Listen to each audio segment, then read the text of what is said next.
Ma'asyiral muslimat yang dimuliakan Allah Subhanahu wa taala. Allah Subhanahu wa taala berfirman, "Kullu nafsin dha'iqatul maut." Setiap jiwa itu pasti mengalami kematian. Walaupun seseorang itu berusaha menjauh dari kematian, bahkan sekiranya membentengi dirinya dari kematian dengan benteng-benteng yang sangat kokoh sekalipun, tetap saja yang namanya kematian itu akan datang menjemputnya. Ainama takunu yudrikumul mautu walau kuntum fi burujim musayyadah. Dimanapun kalian berada, kata Allah Subhanahu wa ta'ala, sekalipun kalian berada di balik benteng yang kokoh pun, pasti kematian akan menjemput kalian. Karena yang namanya kematian itu sebuah kepastian. Tidak ada manusia satu pun di permukaan bumi ini yang tidak atau kebal dengan kematian. Hatta para nabi sekalipun, semua pasti akan disentuh dengan kematian. Siapapun, baik dia orang kaya ataupun orang miskin, baik dia pejabat ataupun rakyat, baik dia orang mulia ataupun orang hina, dan begitu seterusnya. Kematian itu tidak pernah melihat orang. Kalau sudah datang saja waktunya, la yastakhiruna sa'atan wa la yastaqdimun. Tidak mungkin diakhirkan, tidak mungkin dikedepankan. Pas waktunya. Ma'asyiral muslimat yang dimuliakan Allah Subhanahu wa ta'ala, maka seorang muslim dengan kematian harus menjadi pelajaran. Kata Abu Darda radhiyallahu an, "Kafa bil mauti wa'ida." Cukuplah dengan kematian itu dijadikan pelajaran bagi kita. Jadi kalau seandainya ada pengumuman, sekarang kan mudah pengumuman itu karena sudah ada medsos. Mungkin ada saudara kita di kampung, orang tua kita di kampung, ataupun orang-orang di sekitar kita dari tetangga-tetangga kita, tiba-tiba muncul pengumuman di grup-grup WA, "Inna lillahi wa inna ilaihi raji'un." Telah berpulang ke rahmatullah, umpamanya fulan ibn fulan atau fulanah ibn fulanah. Harusnya ketika mendengar kematian itu, kata Abi Darda radhiyallahu an, "Kafa bil mauti wa'ida." Jadikanlah dalam setiap kematian itu sebuah pelajaran bahwa kita juga akan menyusul dia. Makanya kenapa Nabi SAW mengajarkan doa apabila kita masuk ke kuburan, yang terkandung dalam setiap salam kita ketika masuk dalam kuburan, "Assalamu alaikum ya ahlal kubur wa inna bikumul lahikun nas'alullahu lana wa lakumul afiyah." Keselamatan bagi kalian wahai penduduk kubur, sesungguhnya kami juga akan menyusul kalian, dan kami meminta serta untuk kalian agar Allah Subhanahu wa ta'ala mengampuni dosa-dosa kita dan kalian. Lihat, Nabi SAW mengajarkan, "Wa inna bikumul lahikun," bahwa kita juga akan menyusul kalian. Artinya kita ini sedang berada di antrian kematian. Boleh jadi bulan kemarin si fulan, minggu kemarin si alan, boleh jadi hari ini kita tidak tahu. Karena kematian itu akan terus membayang-bayangi setiap manusia. Manusia tidak mungkin lari dari kematian, karena kematian sebuah kepastian. Ma'asyiral muslimat yang dimuliakan Allah Azza wa Jalla, dari sini jangan sampai kita lalai, apalagi sampai melupakan bahwa kita akan mati. Oleh karena itulah maka diperlukan seseorang itu al-isti'dad lil maut, berusaha untuk mempersiapkan diri demi kematian kita. Makanya Nabi SAW ketika menjelaskan tentang orang yang cerdas, siapa yang orang yang cerdas itu? Apakah orang yang cerdas itu orang-orang yang memiliki nilai cum laude di sekolah-sekolah mereka? Apakah orang yang cerdas itu mereka para penemu, para profesor dan begitu seterusnya? Ya, itu orang cerdas di dunia. Tapi ada hakikat kecerdasan, kata Nabi SAW, "Al-kayyisu man dana nafsahu wa amila lima ba'dal mauti." Orang yang cerdas itu orang yang senantiasa mengintrospeksi dirinya, di mana hari yang sekarang kita lalui harus lebih baik daripada hari kemarin, di mana hari esok harus lebih baik daripada hari ini. Itulah orang yang senantiasa introspeksi. Kata Nabi SAW, "Al-kayyisu man dana nafsah." Yang kedua, wa amila lima ba'dal maut. Dan orang-orang yang senantiasa mempersiapkan dengan amal-amal terbaiknya untuk setelah kematiannya. Itulah orang yang cerdas. Makanya Al-Hafidh Ibn Rajab rahimahullahu ta'ala, beliau mengatakan al-wajibu 'alal abdi al-isti'dadu lil mauti qabla nuzulihi bil a'malis salihati wal mubadarati ila dhalik. Maka kewajiban seorang hamba, kata beliau, adalah mempersiapkan diri untuk kematian sebelum datangnya dengan cara memperbanyak amal saleh dan segera melakukan amal saleh. Ma'asyiral muslimat yang dimuliakan Allah Subhanahu wa taala. Abu Darda radhiyallahu anhu satu hari melihat seseorang yang sudah menjadi jenazah. Jadi ada jenazah lewat di hadapan Abu Darda radhiyallahu anhu. Kemudian dia mengatakan, man hadza? Siapa orang ini? Man hadza? Siapa orang ini? Faqala Abu Darda mengatakan, hadza anta. Ini adalah kamu. Jadi Abu Darda mengatakan, ini adalah kamu kepada orang yang bertanya, jenazah siapa ini? Sekali lagi Abu Darda melihat jenazah. Tiba-tiba datang seseorang ke Abu Darda menanyakan, ya Abu Darda, ini jenazah siapa? Kata Abu Darda, ini kamu, kepada orang yang bertanya. Maka orang ini mengatakan, ya Abu Darda, aku masih hidup. Yang mati bukan aku ingin bertanya kepadamu, siapa orang itu yang mati itu? Maka Abu Darda radhiyallahu anhu mengatakan, kenapa saya katakan ini kamu? Karena Allah mengatakan, innaka mayyitun wa innahu mayyitun. Engkau akan mati sebagaimana dia sudah mati. Ya memang orang itu yang mati, tapi engkau juga akan menyusul dia. Kemudian dia mengatakan, wahai fulan, kalau seseorang diingatkan dengan kematian, fa'udda nafsaka, maka siapkan dirimu. Ma'asyiral muslimat yang dimuliakan Allah Subhanahu wa taala. Wahab Ibn Munabbih rahimahullahu taala, beliau mengatakan, yunadi munadin abna'u sittin uddu anfusakum fil mauti. Kata Wahab Ibn Munabbih, dia mengatakan, kalau seandainya ada orang yang memanggil diri kalian, wahai orang-orang yang usianya sudah 60 tahun, persiapkan diri-diri kalian dari kematian. Wahai orang-orang yang berusia 60 tahun, persiapkan diri-diri kalian untuk kematian. Kenapa Wahab Ibn Munabbih mengatakan seperti itu? Karena Nabi SAW membatasi usia umat Islam itu 60 sampai 70 tahun. Maka dia mengatakan seperti itu. Dan perkataan yang sama dikatakan oleh Sufyan Ats-Tsauri rahimahullahu taala, man balagha sinna Rasulillah sallallahu alaihi wasallam falyattakhid nafsahu kafana. Siapa yang usianya sudah sama dengan usia Nabi. Berapa usia Nabi? 63 tahun. Kata Sufyan Ats-Tsauri, falyattakhid nafsaha kafanan. Sebaiknya belilah kafan, siapkan kafan untuk mengkafaninya. Lihat bagaimana para ulama salaf mengingatkan dari segi usia. Tapi bukan berarti kemudian persiapan kematian itu kalau sudah usianya 60 tahun. Tidak. Para ulama ini hanya melihat dari segi sabda Nabi SAW bahwa usia umat itu dibatasi 60 sampai 70 tahun. Yang namanya persiapan kematian ya sebelum itu. Dari sekarang kita harus menyiapkan kematian. Baik usia kita masih 30, 40, 50. Karena yang namanya kematian itu tidak pandang usia. Cuman umumnya kalau orang sudah usia 60 tahun ke atas itu lebih dekat dengan kematiannya.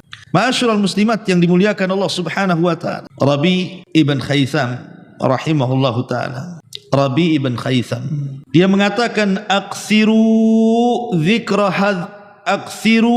dzikra hadzal mauti fa innahum lam tazuqu qablahu mithla. Kata Rabi Ibn Khaytham, ingatlah kalian atau perbanyaklah oleh kalian ingat akan kematian ini, karena kalian tidak akan merasakan yang seperti kematian. Kenapa kemudian beliau mengingatkan soal sakaratul maut? Karena sakaratul maut itulah yang menghancurkan seluruh kenikmatan yang pernah kita kumpulkan di dunia. Kalau semasa muda kita kumpulkan berbagai macam kenikmatan dunia. Kita ingin lahan tanah, kita beli lahan tanah. Kita ingin rumah, kita bangun rumah. Kita ingin kendaraan, kita beli kendaraan. Kita ingin pakaian yang enak, kita belikan pakaian yang bagus, yang mewah, tas dan begitu seterusnya. Ketika kita masih hidup, semua kenikmatan itu bisa kita gunakan. Tapi kalau datang sakaratul maut, maka semua kenikmatan dunia itu hanya tinggal kenangan. Karena semua akan ditinggalkan dan tidak mungkin akan dibawa ke dalam kuburan.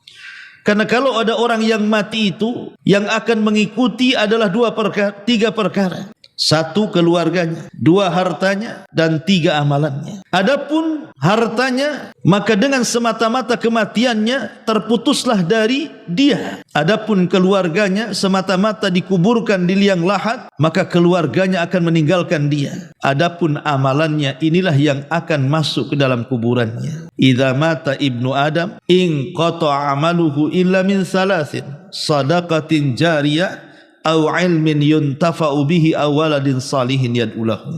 Kalau anak Adam itu meninggal dunia, maka tidak ada yang dibawa kecuali 3 perkara. Ilmu yang bermanfaat, sedekah yang mengalir, dan anak soleh yang mendoakan orang tua setelah kematiannya. Ma'asyiral muslimat yang dimuliakan Allah Azza wa Jalla.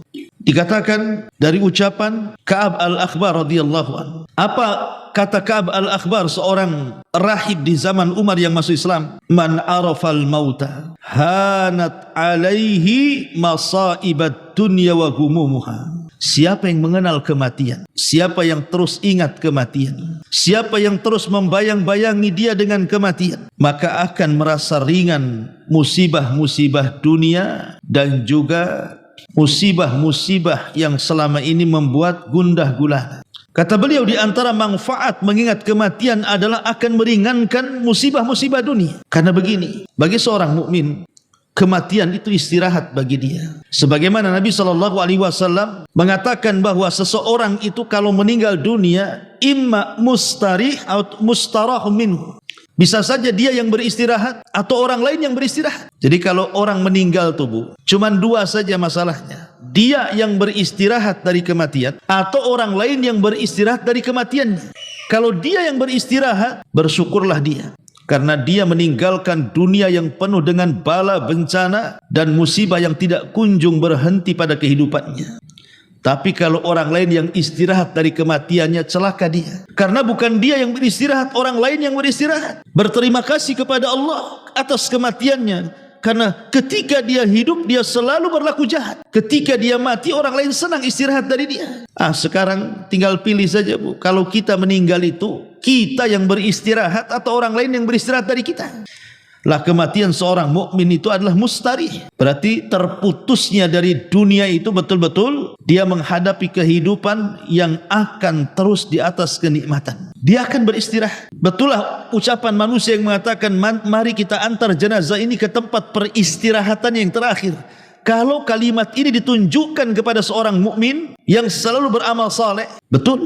Tapi kalau kalimat ini ditunjukkan kepada orang jahat, ingat, kuburan itu bukan akhir perjalanan dia, bukan akhir tempat peristirahatan dia.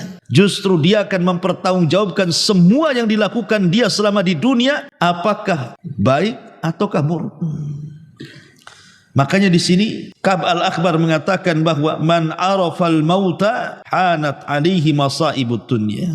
Siapa yang ingat kematian, maka hilanglah masalah-masalah dunia. Ma'asyiral muslimat yang dimuliakan Allah Azza wa Jalla. Umar bin Abdul Aziz rahimahullahu ta'ala mengatakan, man aktsara dzikral mauti ijtara'a minad dunya bil yasir wa in istash'arta dzikral mauti fi lailik aw naharik bughidha ilaika kullu fanin wa hubbiba ilaika kullu bakin. Kata Umar bin Abdul Aziz, dia mengatakan, barang siapa yang memperbanyak mengingat kematian, barang siapa yang banyak mengingat kematian, bagi dia dunia itu perkara ringan. Sebab engkau kalau merasakan dengan cara mengingat kematian di malam dan di siang harimu, maka engkau akan dibencikan kepadamu sesuatu yang mudah musnah, dan akan dicintakan kepadamu sesuatu yang akan kekal. Dan kekekalan tidak mungkin ada kecuali di akhirat. Surgalah yang kekal atau neraka yang kekal. Dunia ini tidak akan kekal. Ma indakum yanfud wa ma indallahi bakin. Apa yang ada di sisi kalian itu akan lenyap. Yang kekal itu hanya di sisi Allah Subhanahu wa taala. Kemudian juga Hasan Al-Basri rahimahullahu taala, beliau mengatakan, ma aktsaru 'abdin dzikrul mauti illa ru'iya dzalika fi amalihi wa la tala amalu 'abdin qad illa asa'al amal. Dia mengatakan siapa yang banyak seorang hamba mengingat kematiannya, maka dia pun akan disegerakan untuk melakukan amal saleh. Karena ketika seseorang kemudian panjang angan-angan seolah tidak akan mati, tidak akan mati, tidak akan mati, maka dipastikan buruk amalannya. Dan Sufyan Ats-Tsauri mengatakan kafa bi kathratil mauti zahidan fid dunya wa muraggaban fil akhirah. Cukuplah dengan banyak mengingat kematian, orang itu akan jadi zuhud di dunia dan akan cinta dengan akhiratnya. Ma'asyiral muslimat yang dimuliakan Allah Subhanahu wa taala. Bahkan Yahya ibn Mu'adz mengatakan, "Man aktsara dzikral mauti," barang siapa yang banyak mengingat kematian, maka akan diberikan 3 sifat yang merupakan sifat-sifat dari husnul khatimah. Apa itu? Al-mubadaratu ila taubah, bersegera melakukan tobat. Wal qanaatu birizqin yasir, merasa redha dengan rizki yang sedikit. Yang ketiga, an-nasyatu fil ibadah, dan dia akan rajin melakukan ibadah. Inilah 3 perkara. Ibu kalau selalu ingat mati, pasti ibu akan disifatkan dengan sifat ini. Pertama, bersegera untuk bertobat karena takut kalau seandainya datang kematian kita belum bertobat. Yang kedua, al-qanaatu birizqin yasir, redha dengan pemberian walaupun sedikit karena dia tahu bahwa ada rizki Allah yang jauh lebih besar daripada di dunia. Apa itu? Surga Allah. Jadi dia merasa qanaah, tidak ada masalah. Toh masih ada kehidupan setelah kematian kok. Kenapa aku tangisi yang susah di dunia ini? Ada perkara yang lebih besar di akhirat. Tak usah ditangisi perkara kecil. An-nasyatu fil ibadah. Dan akhirnya orang ini akan rajin melakukan ibadah. Ma'asyiral muslimat yang dimuliakan Allah Subhanahu wa taala. Makanya dikatakan oleh Imam Ghazali rahimahullahu taala, orang yang senantiasa mengingat kematian, maka dia akan mendapatkan thawabun wa fadlun, pahala yang banyak dan keutamaan. Pahala yang banyak dan keutamaan. Adapun orang yang jauh dari mengingat kematian, maka akan ditimpakan kepadanya dosa dan kelalaian. Nauzubillah.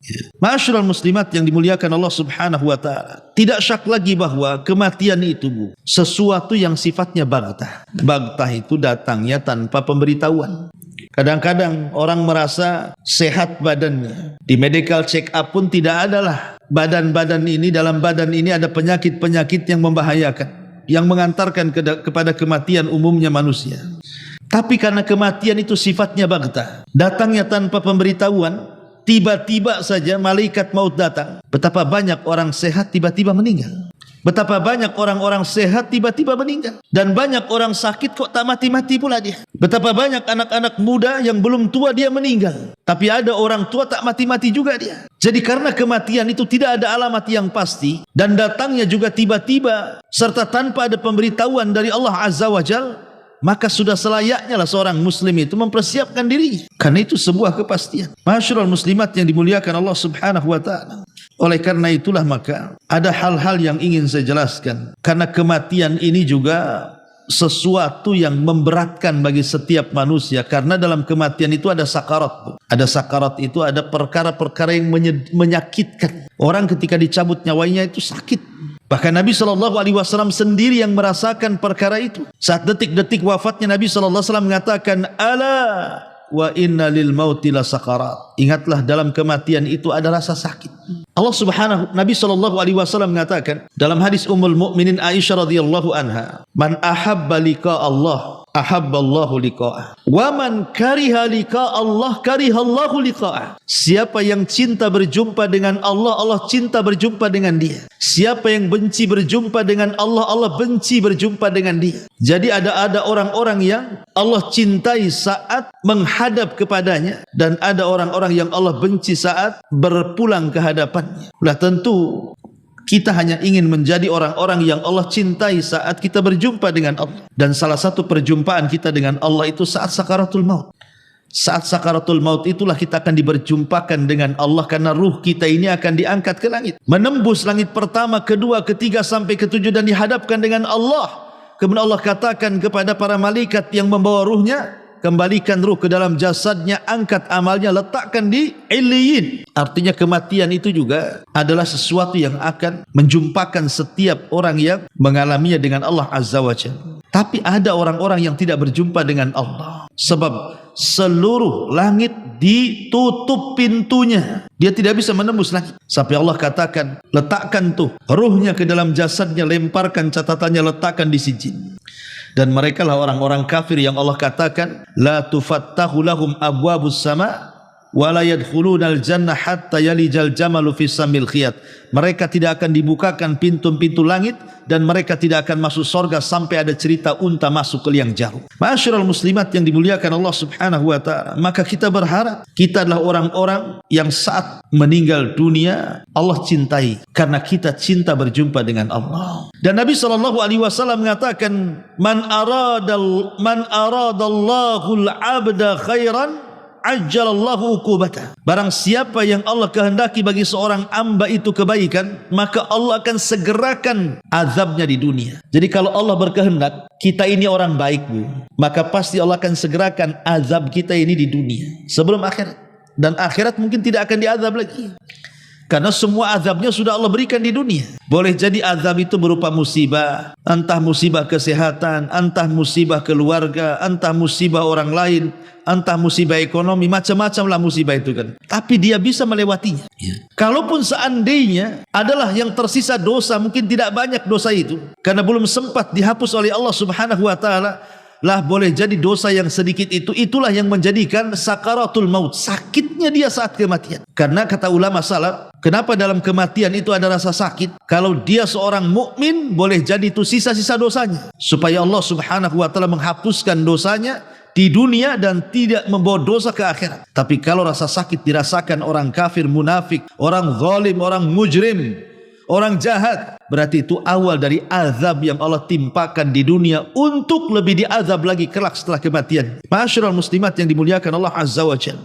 Dari sini kita tahu bahwa kalau Allah menghendaki kebaikan, Allah segerakan hukumannya di dunia, maka bersabarlah. Kalau Allah Subhanahu wa taala menimpakan banyak musibah kepada kita, bersabar. Karena sabar itu salah satu jalan meringankan kematian kita, meringankan saat sakaratul maut kita. Karena sabar ini pahalanya besar. Innama yuwaffas sabiruna ajrahum bighairi hisab. Pahala orang yang sabar tanpa hisab. Jadi kalau kita ditimpa musibah, sabar. Yang kedua, mintalah pahala dari musibah yang Allah timpakan kepada kita. Allahumma ajurni fi musibati, ya Allah berikan pahala akan musibah yang menimpa diriku. Ini yang pertama, sabar dari musibah-musibah dan bala yang Allah ujikan kepada kita. Ini yang bisa meringankan detik-detik sakaratul maut kita. Kemudian yang kedua, perbanyak istighfar. Perbanyak istighfar. Karena boleh jadi setelah kita sabar, tetapi kemudian masih adalah dosa-dosa itu yang belum dihapuskan oleh Allah Subhanahu wa taala saat detik-detik sakaratul maut itu. Maka dosa-dosa yang kecil ini bisa kita hapuskan dengan istighfar. Dan tentu sering saya ulang-ulang bahwa seafdal-afdalnya istighfar adalah sayyidu istighfar, penghulunya istighfar. Allahumma anta rabbi la ilaha illa anta khalaqtani wa ana abduka wa ana ala ahdika wa wa'dika mastata' a'udzubika min syarri ma sana' abu'u laka bi ni'matika alai wa abu'u bi dzambi faghfirli fa innahu la yaghfiru dzunuba illa anta. Inilah sayyidul istighfar. Siapa yang dibaca di malam hari, kata Rasul, kalau Allah takdirkan dia meninggal masuk surga. Siapa yang dibaca di pagi hari, kalau dia meninggal sebelum sore hari, dia masuk surga. Itulah sayyidul istighfar. Karena Allah Subhanahu wa taala dalam hadis qudsi mengatakan, ya ibna Adam, lau dhunubuka ananas sama thumma astaghfartani ghafartu laka ala ma kana minka wala ubali. Wahai anak Adam, kalaulah dosamu seberapapun besarnya, walaupun melambung sampai ke langit sekalipun, walaupun seberat bumi sekalipun, kalau engkau datang kepadaku istighfar, meminta ampun dan tidak menyekutukan Allah, ku ampuni dosa-dosamu semuanya. Maka ini cara yang kedua, perbanyak istighfar supaya meringankan kematian kita. Pertama, sabar untuk menghilangkan kesalahan dan keburukan kita.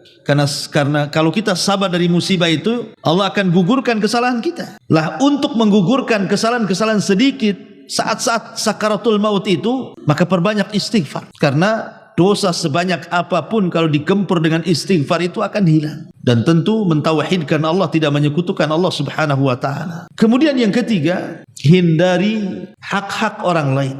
Kalau bisa kita kembalikan hak-hak orang lain, terutama masalah hutang piutang. Karena kita tahu bahwa orang yang ketika kematiannya dijamin tidak akan merasakan sakit adalah para syuhada. Para syuhada itu ketika meninggal tidak akan merasakan sakit ya, kecuali dia punya hutang.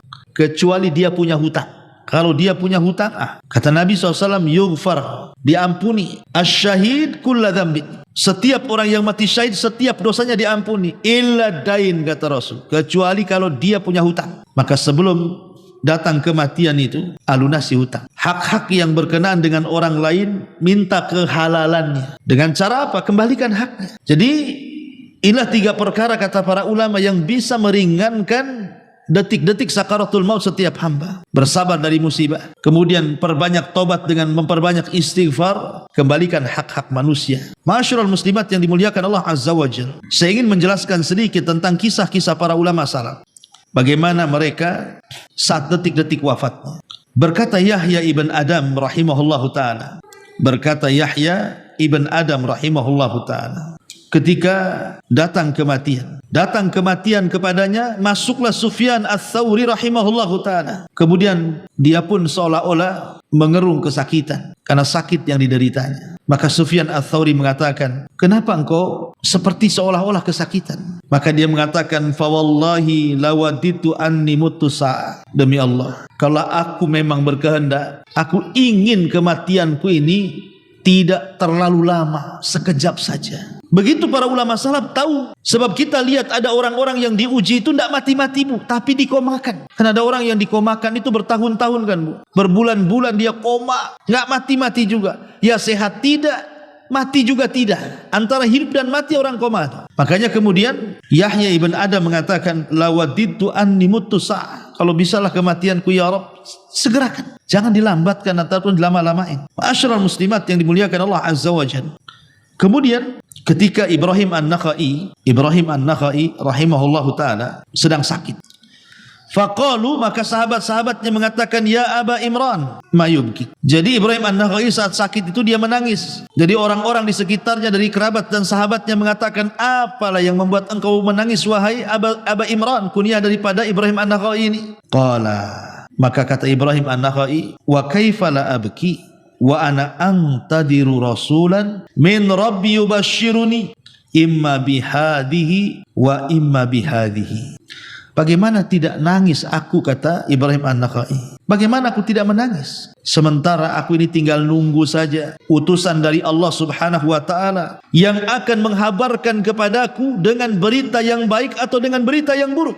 Maksudnya malaikat maut. Itulah ketakutan para ulama, padahal mereka ulama lah. Ibrahim An-Nakhai itu ulama dunia, Bu. Ulama dunia, ulama yang alim, zahid, wari', diupuji para ulama. Tapi saat kematiannya dia mengatakan, bagaimana aku tidak menangis sementara aku sedang menunggu utusan Allah yang membawa berita kepadaku dengan berita kebaikan atau berita keburukan. Harusnya kita yang takut seperti itu, bukan mereka.